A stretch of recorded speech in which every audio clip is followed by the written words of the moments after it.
ಸಕ್ಕರೆ ಕಾಯಿಲೆ ಇರುವವರ ಆರೋಗ್ಯ ಇತರರಿಗೆ ಹೋಲಿಸಿದರೆ ಅಷ್ಟೇನು ಚೆನ್ನಾಗಿಲ್ಲ ಎನಿಸುತ್ತದೆ. ಏಕೆಂದರೆ ಅವರ ದೇಹದಲ್ಲಿ ಕ್ರಮೇಣವಾಗಿ ರೋಗ ನಿರೋಧಕ ಶಕ್ತಿ ಕಡಿಮೆಯಾಗುತ್ತಾ ಬರುತ್ತದೆ. ಇದರಿಂದ ಬೇರೆ ಬೇರೆ ಕಾಯಿಲೆಗಳಿಗೆ ಆಹ್ವಾನ ಕೊಟ್ಟಂತೆ ಆಗುತ್ತದೆ. ಜೊತೆಗೆ ಮಧುಮೇಹ ಕೂಡ ಒಳಗಿನ ಅಂಗಾಂಗಗಳಿಗೆ ಸಹಕಾರಿಯಾಗಿರುವುದಿಲ್ಲ. ಹೃದಯ, ಪ್ಯಾಂಕ್ರಿಯಾಸ್, ಕಿಡ್ನಿ ಹೀಗೆ ಪ್ರಮುಖವಾದ ಅಂಗಾಂಗಗಳನ್ನು ತನ್ನ ಹಿಡಿತದಲ್ಲಿ ಇಟ್ಟುಕೊಂಡು ಆಟ ಆಡಿಸುತ್ತದೆ. ಆದರೆ ಸಕ್ಕರೆ ಕಾಯಿಲೆ ಇರುವವರು ನೈಸರ್ಗಿಕವಾಗಿ ಕಂಟ್ರೋಲ್ ಮಾಡಿಕೊಳ್ಳಬೇಕು ಎಂದರೆ ಕೆಲವೊಂದು ಎಲೆಗಳನ್ನು ಜಗಿದು ತಿನ್ನುವುದರಿಂದ ಈ ಸಕ್ಕರೆ ಕಾಯಿಲೆಯನ್ನ ನಿಯಂತ್ರಿಸಬಹುದು. ಹಾಗಾದ್ರೆ ಅವುಗಳು ಯಾವುವು ಎಂಬುದನ್ನ ಇವತ್ತಿನ ವಿಡಿಯೋ ಮುಖಾಂತರ ತಿಳಿದುಕೊಳ್ಳೋಣ. ಅದಕ್ಕಿಂತ ಮುಂಚೆ ನೀವಿನ್ನು ನನ್ನ ಚಾನೆಲ್ಗೆ ಸಬ್ಸ್ಕ್ರೈಬ್ ಆಗಿಲ್ಲ ಅಂದ್ರೆ ಪ್ಲೀಸ್ ಸಬ್ಸ್ಕ್ರೈಬ್ ಮಾಡ್ಕೊಳ್ಳಿ. ಹಾಗೆ ಪಕ್ಕದಲ್ಲೇ ಇರುವಂತಹ ಬೆಲ್ ಐಕಾನ್ ನ ಕ್ಲಿಕ್ ಮಾಡಿ. ವೈಜ್ಞಾನಿಕವಾಗಿ ಬಿಲ್ವ ಪತ್ರೆಗಳಲ್ಲಿ ಮಧುಮೇಹ ವಿರೋಧಿ ಲಕ್ಷಣಗಳು ಕಂಡುಬರುತ್ತವೆ ಎಂದು ಸಾಬೀತಾಗಿದೆ.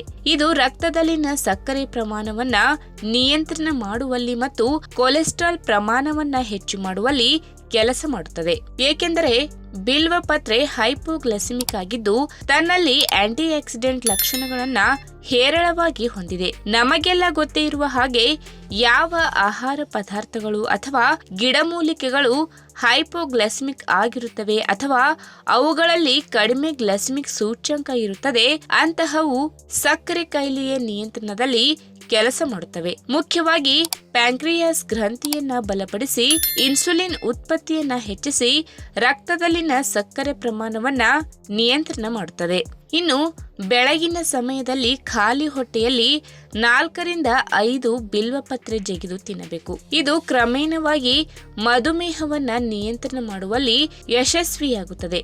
ಬೇಕೆಂದರೆ ಬಿಲ್ವಪತ್ರೆ ರಸ ತಯಾರಿಸಿ ಕೂಡ ಕುಡಿಯಬಹುದು. ಸ್ವಲ್ಪ ಕಾಳು ಮೆಣಸಿನ ಪುಡಿ ಜೊತೆ ಬ್ಲೆಂಡ್ ಮಾಡಿ ಕುಡಿದರೆ ಬಹಳ ಒಳ್ಳೆಯದು. ಕೆಲವರು ತುಳಸಿ ಎಲೆಗಳನ್ನ ಸಹ ಜೊತೆಗೆ ಸೇರಿಸಿಕೊಂಡು ಸೇವನೆ ಮಾಡುತ್ತಾರೆ. ಇದು ಸಹ ಮಧುಮೇಹವನ್ನ ಮತ್ತು ರಕ್ತದಲ್ಲಿನ ಕೊಲೆಸ್ಟ್ರಾಲ್ ಪ್ರಮಾಣವನ್ನ ಕಡಿಮೆ ಮಾಡುತ್ತದೆ. ಆದರೆ ಯಾವುದೇ ಕಾರಣಕ್ಕೂ ಗರ್ಭಿಣಿ ಮಹಿಳೆಯರು ಬಿಲ್ವಪತ್ರೆ ಅಥವಾ ಬಿಲ್ವದ ಕಾಯಿಗಳನ್ನ ಸೇವಿಸುವ ಪ್ರಯತ್ನ ಮಾಡಬಾರದು. ಅಷ್ಟೇ ಅಲ್ಲದೆ ಮುಂದೆ ಮಗು ಪಡೆಯಬೇಕು ಎಂದುಕೊಂಡಿರುವವರು ಕೂಡ ಬಿಲ್ವಪತ್ರೆ ಸೇವನೆ ಮಾಡುವುದು ಬೇಡ. ಇನ್ನು ಸಕ್ಕರೆ ಕಾಯಿಲೆ ಇರುವವರು ಸರಿಯಾದ ಜೀವನ ಶೈಲಿಯ ಜೊತೆಗೆ ಕಟ್ಟುನಿಟ್ಟಿನ ಆಹಾರ ಪದ್ಧತಿ ಹಾಗೂ ವೈದ್ಯರು ನೀಡುವ ಔಷಧಿಗಳನ್ನು ಸರಿಯಾಗಿ ತೆಗೆದುಕೊಂಡು ಹೋದರೆ ಮಧುಮೇಹ ಸಮಸ್ಯೆಯಿಂದ ತಕ್ಕ ಮಟ್ಟಿಗೆ ಪಾರಾಗಬಹುದು. ಮುಖ್ಯವಾಗಿ ಸಕ್ಕರೆ ಕಾಯಿಲೆ ಇರುವ ರೋಗಿಗಳು ಆದಷ್ಟು ಆಹಾರ ಕ್ರಮದಲ್ಲಿ ಪ್ರೋಟೀನ್ ಅಂಶಗಳು, ನಾರಿನಾಂಶ ಹೆಚ್ಚಿರುವ ಆಹಾರಗಳು, ಆದಷ್ಟು ತಾಜಾ ಹಣ್ಣು ಮತ್ತು ತರಕಾರಿಗಳು, ಕಡಿಮೆ ಕೊಬ್ಬಿನಾಂಶ ಇರುವ ಡೈರಿ ಉತ್ಪನ್ನಗಳು ಇತ್ಯಾದಿಗಳನ್ನ ಸೇವನೆ ಮಾಡಬೇಕು. ಮಧುಮೇಹಿಗಳು ತಮ್ಮ ಉಪಹಾರಕ್ಕೆ ಅವಲಕ್ಕಿಯನ್ನ ಸೇವನೆ ಮಾಡುವ ಅಭ್ಯಾಸ ಇಟ್ಟುಕೊಂಡರೆ ಬಹಳ ಒಳ್ಳೆಯದು. ಯಾಕೆಂದರೆ ಅವಲಕ್ಕಿಯಲ್ಲಿ ಅಧಿಕ ಪ್ರಮಾಣದ ಪ್ರೋಟೀನ್ ಅಂಶದ ಜೊತೆಗೆ ನಾರಿನಾಂಶ ಕೂಡ ಯಥೇಚ್ಛವಾಗಿ ಕಂಡುಬರುವುದರಿಂದ ರಕ್ತದಲ್ಲಿ ಸಕ್ಕರೆ ಪ್ರಮಾಣ ಹೆಚ್ಚಾಗಿ ಸೇರ್ಪಡೆಯಾಗುವುದು ತಪ್ಪುತ್ತದೆ.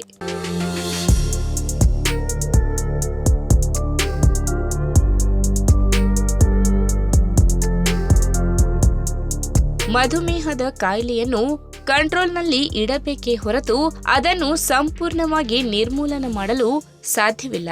ಮಧುಮೇಹಕ್ಕೆ ಔಷಧಿಗಳನ್ನ ತೆಗೆದುಕೊಳ್ಳುವುದು, ಆರೋಗ್ಯಕರ ಜೀವನ ಶೈಲಿಯನ್ನ ಇಟ್ಟುಕೊಳ್ಳುವುದು ಮತ್ತು ಆಹಾರದ ಬಗ್ಗೆ ಕಾಳಜಿ ವಹಿಸುವುದು ಮುಖ್ಯ. ಇದು ಮೂತ್ರಪಿಂಡಗಳು, ಶ್ವಾಸಕೋಶಗಳು, ಹೃದಯ ಮತ್ತು ಕಣ್ಣುಗಳಿಗೆ ಹಾನಿ ಮಾಡುವ ಕಾಯಿಲೆಯಾಗಿದೆ. ಮಧುಮೇಹವನ್ನ ನಿಯಂತ್ರಿಸಲು ನೀವು ಕೆಲವು ಮನೆಮದ್ದುಗಳನ್ನು ಸಹ ಅಳವಡಿಸಿಕೊಳ್ಳಬಹುದು. ಆಯುರ್ವೇದದಲ್ಲಿ ಇಂತಹ ಅನೇಕ ಗಿಡಮೂಲಿಕೆಗಳಿವೆ. ಅವುಗಳಲ್ಲಿ ನೆಲಬೇವು ಕೂಡ ಒಂದು. ನೆಲಬೇವು ಮಧುಮೇಹದಲ್ಲಿ ಪರಿಣಾಮಕಾರಿ ಎಂದು ಸಾಬೀತುಪಡಿಸುತ್ತದೆ. ಇದು ರಕ್ತದಲ್ಲಿನ ಸಕ್ಕರೆಯನ್ನ ನಿಯಂತ್ರಿಸುವಲ್ಲಿ ಪರಿಣಾಮಕಾರಿ ಎಂದು ಸಾಬೀತಾಗಿದೆ. ಈ ಮೂಲಿಕೆಯನ್ನು ಮಧುಮೇಹ ವಿರೋಧಿ ಎಂದು ಕೂಡ ಕರೆಯುತ್ತಾರೆ. ಹಾಗಾದ್ರೆ ಈ ನೆಲಬೇವಿನ ಮತ್ತಷ್ಟು ಆರೋಗ್ಯಕರ ಪ್ರಯೋಜನಗಳ ಬಗ್ಗೆ ಇವತ್ತಿನ ವಿಡಿಯೋ ಮುಖಾಂತರ ತಿಳಿದುಕೊಳ್ಳೋಣ. ಅದಕ್ಕಿಂತ ಮುಂಚೆ ನೀವಿನ್ನೂ ನನ್ನ ಚಾನೆಲ್ಗೆ ಸಬ್ಸ್ಕ್ರೈಬ್ ಆಗಿಲ್ಲ ಅಂದ್ರೆ ಪ್ಲೀಸ್ ಸಬ್ಸ್ಕ್ರೈಬ್ ಮಾಡ್ಕೊಳ್ಳಿ. ಹಾಗೆ ಪಕ್ಕದಲ್ಲೇ ಇರುವಂತಹ ಬೆಲ್ ಐಕಾನ್ ನ ಕ್ಲಿಕ್ ಮಾಡಿ. ನೆಲಬೇವು ದೇಹದಲ್ಲಿ ಇನ್ಸುಲಿನ್ ಅನ್ನ ಹೆಚ್ಚಿಸುತ್ತದೆ ಮತ್ತು ರಕ್ತದಲ್ಲಿನ ಸಕ್ಕರೆಯನ್ನ ನಿಯಂತ್ರಿಸಲು ಸಹಾಯ ಮಾಡುತ್ತದೆ. ಇದರಲ್ಲಿ ಕಂಡುಬರುವ ಉರಿಯೂತದ ಗುಣಲಕ್ಷಣಗಳು ಮೆದೋಜೀರಕ ಗ್ರಂಥಿಯ ಜೀವಕೋಶಗಳನ್ನ ಹಾನಿಗೊಳಗಾಗದಂತೆ ರಕ್ಷಿಸುತ್ತದೆ. ಇದನ್ನು ತಿನ್ನುವುದರಿಂದ ಮೆದೋಜೀರಕ ಗ್ರಂಥಿಯು ಇನ್ಸುಲಿನ್ ಉತ್ಪಾದನೆಯನ್ನ ಹೆಚ್ಚಿಸುತ್ತದೆ. ಇನ್ನು ಈ ಮೂಲಿಕೆಯನ್ನ ಪ್ರತಿದಿನ ಸೇವಿಸಿದಾಗ ದೇಹದಿಂದ ವಿಷವನ್ನ ಹೊರಹಾಕುವ ಮೂಲಕ ಯಕೃತ್ತಿಗೆ ರಕ್ಷಣೆ ನೀಡುತ್ತದೆ. ಇದು ಹೊಸ ಯಕೃತ್ತಿನ ಜೀವಕೋಶಗಳ ಉತ್ಪಾದನೆಗೆ ಸಹ ಸಹಾಯ ಮಾಡುತ್ತದೆ. ಮೊದಲೇ ಹೇಳಿದಂತೆ ನೆಲಬೇವನ್ನ ಪರಾವಲಂಬಿ ವಿರೋಧಿ ಎಂದು ಪರಿಗಣಿಸಲಾಗಿದೆ.